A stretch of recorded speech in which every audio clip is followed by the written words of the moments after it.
In this lesson, we're going to address the changes in version 3.5 of the new release software, firmware I should say. Support waveform resizing. This allows you to halt the capture buffer and actually zoom around in it. You can change time divisions, you can change vertical positions, and really examine the waveform that's already been captured in the capture buffer. We can also scroll the waveform vertically on the display, and we also now have an under overvoltage indicator. The volts per division turns red when we exceed the capabilities, or I should say the specified capabilities of the DSO Nano. There's a few other things here. You fix the issues with the static display of waveforms in scan mode, increase the precision for XML data output, and of course he updated the firmware user's guide. And we didn't address version 3.43 change, which occurred on that date, because it was two minor changes. He fixed a little problem with this item here, and the trigger indicator now turns red when there's no trigger present, including in the auto sweep mode. Make sure as you take the time to go into the new user's guide, in particular check the text description of resizing and zooming. Make sure you understand that. The first thing I want to address here is the YA menu. If we bring up the pop-up, you notice now we have two items down here. The bottom item is new. Let's look at the ground position for a minute. What does that really mean? Ground position means that when you slide the ground position up or down, you're changing the actual 0-volt reference on both the display and the capture buffer. So anything above this line is positive, anything below this line is negative. That's the first thing to keep in mind. Second thing has to do with the vertical position. What this does, this offsets the displayed waveform one division at a time. Notice down here in the bottom right hand corner, this vertical position, it's positive one division, positive 2, 3, 4. You can scroll right on up the line, way out of sight. So if you can't find your cursor, it's probably scrolled out of position someplace. You can also scroll negative numbers. Now we're now at P2. So I want you to remember that if you keep your P value at 0, notice you purposely want to offset the display waveform. In that case, then you go ahead and scroll the waveform up or down. Here's an example of using the vertical position offset. I currently have our old handy-dandy probe compensation signal coming in with our 0 volts set mid-screen here.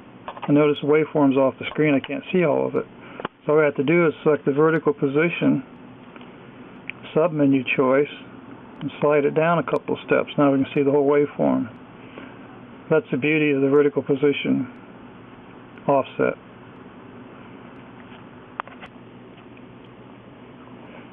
Okay, the resizing and zooming features of this new version 3.50 software.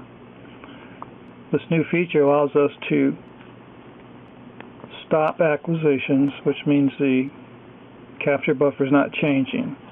And now we can set here and we can change our volts per division. Let's go down here and slide the signal down. Notice I'm in vertical position 0 down here. So I'm going to go ahead and just slide it down without doing anything else. Slide it up and go back up here, change the vertical size again. And we can even change the time division. Say you want to look at this area right down here in this waveform. We could stretch it out, and we'll have to go down here and use our XA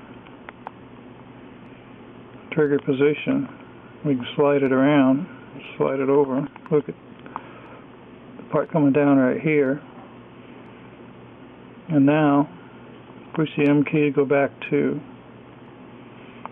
YA. We can use the vertical position, slide it up. So we can use the VD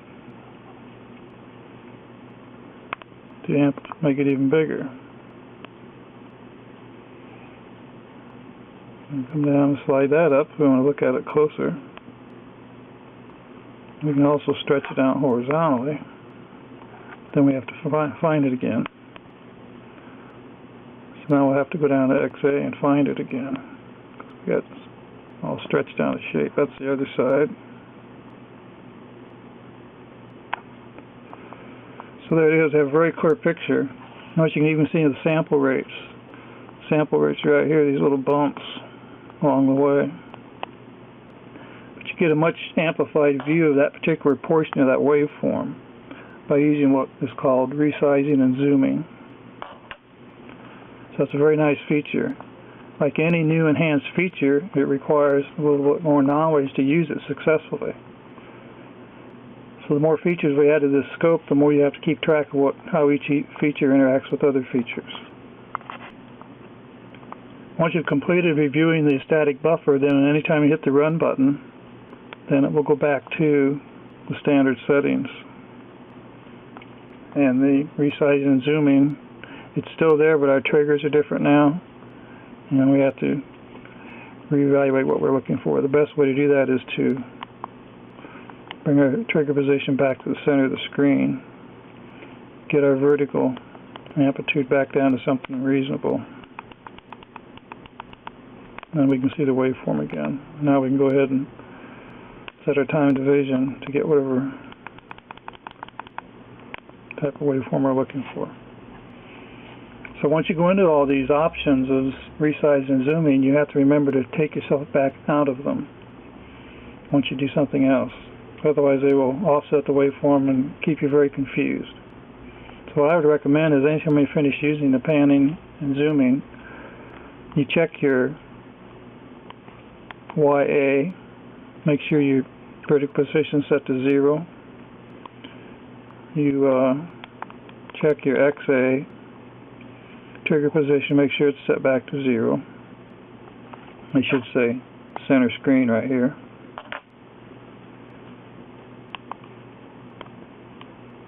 And that way you keep yourself out of trouble.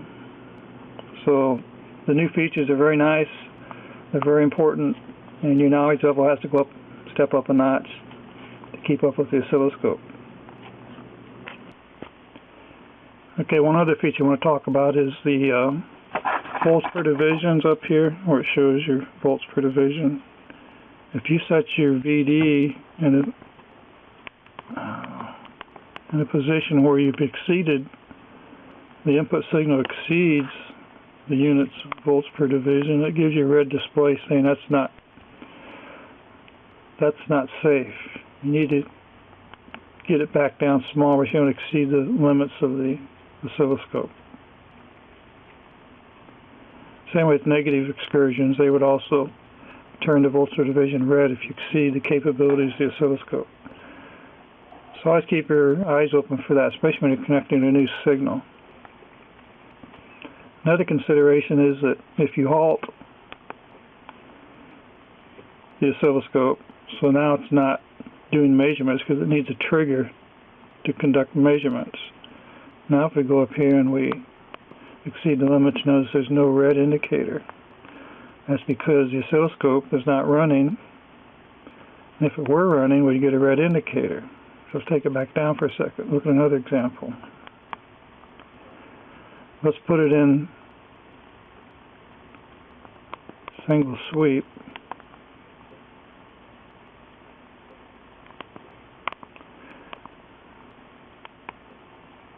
We'll put it in single sweep. And now, if we go up here, notice it did a single sweep, so it's not doing any more acquisitions. If we decrease the vertical sensitivity, notice we don't get the warning. But if we run a single sweep by pushing the run start button, we still don't get the warning. So what's going on there?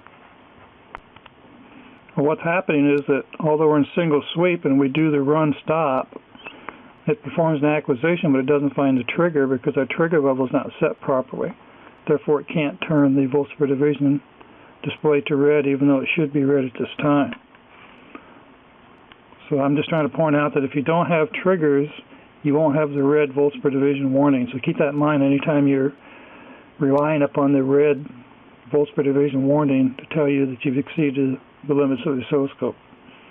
The scope must be triggered, which means it could be an auto sweep, auto trigger, which provides a trigger every 100 milliseconds. So that'll keep it updated. There's other combinations, and that'll be another topic.